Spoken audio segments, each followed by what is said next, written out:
So back again with another video about pharmacokinetics on med nervosa. Today's topic of discussion is on the routes of administration. Which route is to be taken is actually determined by the factors like the properties of the drug and the therapeutic objectives which are kept in mind while giving that dose or while giving that drug. The properties of the drugs are like knowing whether the drug is water soluble, hydrophilic, or lipid soluble, lipophilic, and what are the ionization properties of a drug. Among the therapeutic objectives, one can have in its mind the rapid onset, the long term treatment, or desirability of the restrictive delivery of the drug to a local site. Among routes, there are enteral route, parenteral route, and many other routes. Enteral routes. The enteral routes can be oral, in which the drug is taken directly into the oral cavity and from there it can go to the rest of the GIT. Sublingual routes, in which the drug is put under the tongue and dissolved from there. Buccal route, in which the drug is put between the gum and the cheek. Advantages. The advantages of the entire route are that it is safest route, most common route taken, and convenient for the patients and quite economical. Disadvantages are not so much.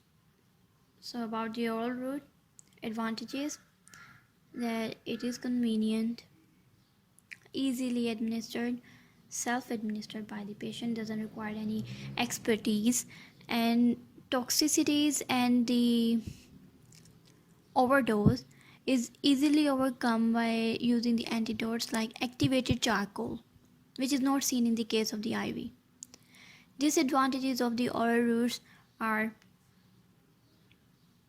the pathway which are involved in the oral routes are quite complicated, and like the drug has to go to even the port of circulation, many other destinations. The low pH of the GIT can inactivate the drug and the bioavailability will decrease effectively ultimately. Enteric coated preparations.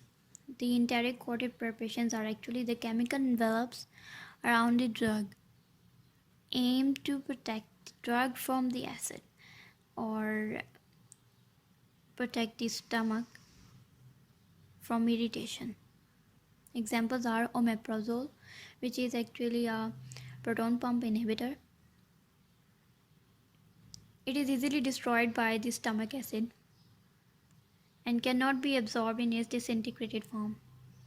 For it to be absorbed, it must be in its integrated form, and first it has to be absorbed to reach its site of action, which are the receptors present in the canaliculi of the parietal cells.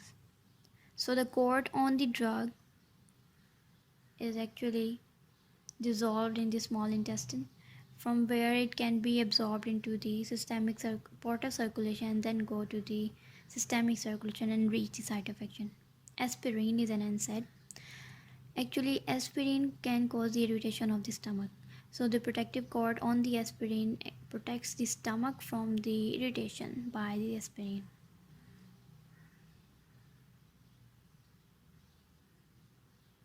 Extended release preparation, XR or ER.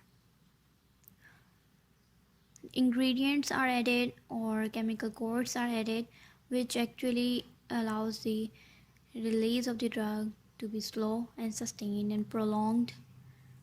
Dosage drug is available for the systemic circulation in the plasma. No large peaks and troughs are seen in the case of the slow release or extended release.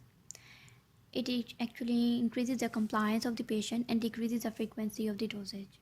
Example is the morphine. Half-life of the morphine is 2 to 4 hours. So for a complete day pain relief, 6 doses are required.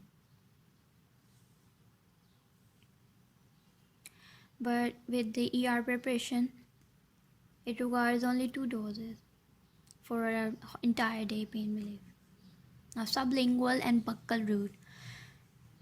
For the sublingual and buccal route, the drug is absorbed into these vessels present in the floor of the mouth or in the cheeks.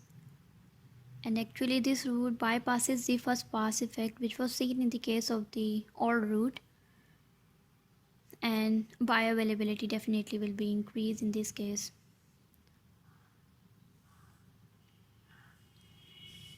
Parenteral route. The advantages of the parenteral route are that the drugs which cannot be absorbed in the GIT are given through this route, and example is heparin, and those drugs which are quite unstable in the GIT environment like insulin are also given through parenteral route. Unconscious patients are given the drugs through this route if the rapid onset is desired, and this route is prioritized. Disadvantages are infection can occur, tissue damage can occur, and it is pretty much irreversible. Parenteral routes include intravenous route, intramuscular route, and subcutaneous route.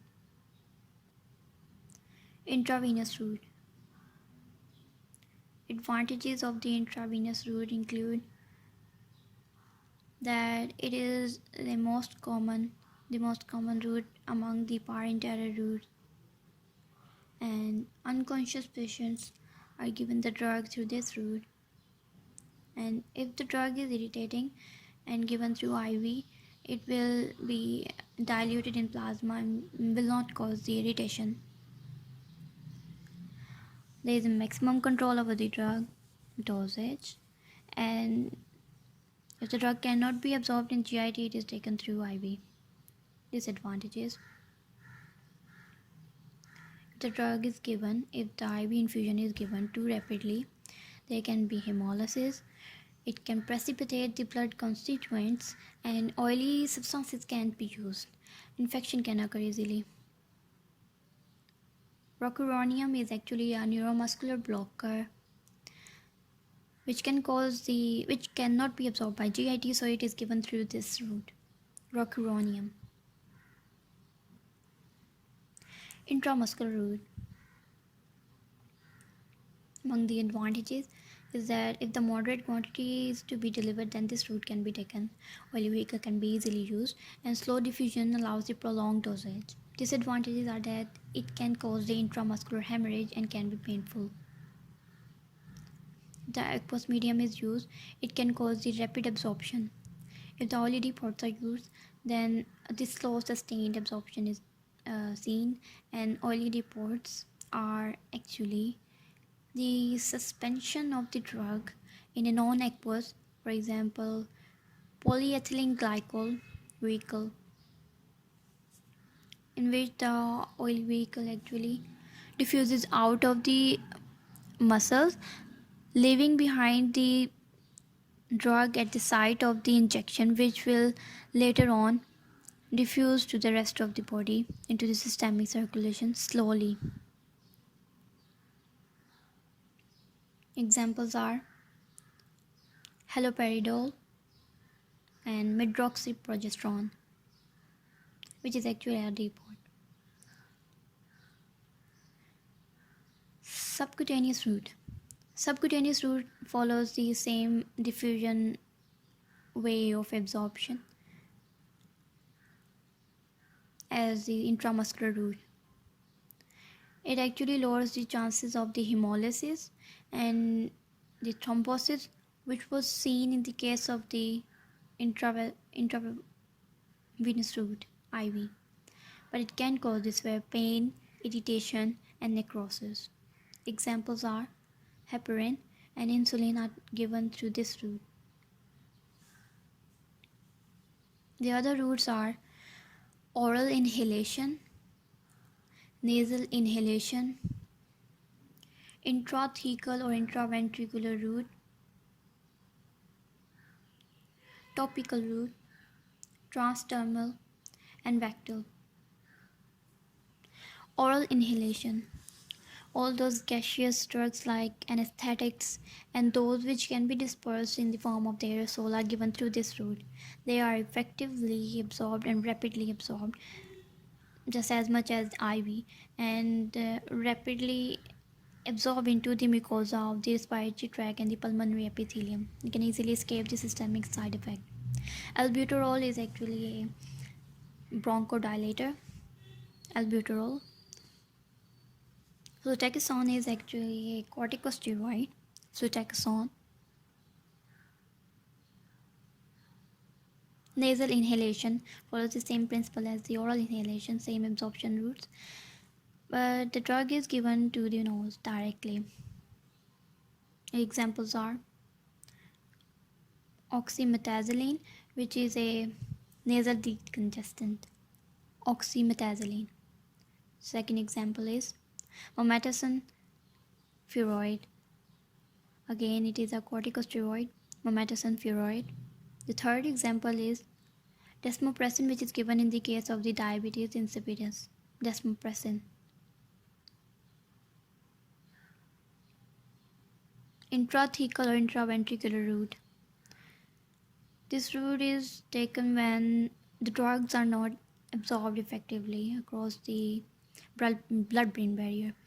So the drug is given, administered directly into the CSF for a rapid and localized effect.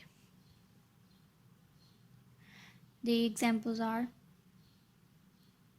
amphotericin B is used in the case of the cryptococcal meningitis. Amphotericin B. Topical administration or route. Clotrimazole is antifungal, which is given topically over the skin for localized effect. Transdermal. It involves quite different patches like nitroglycerin patches in the case of the angina, nicotine patches to facilitate the cessation of the smoking,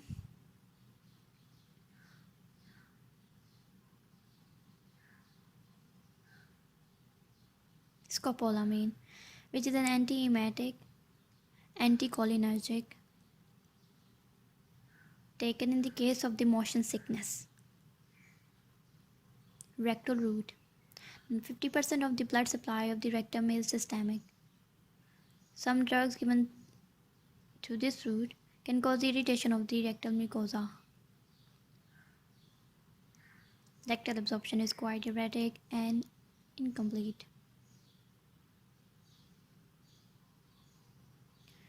Most of the time, antiemetics are given through the rectal route when the person is vomiting already.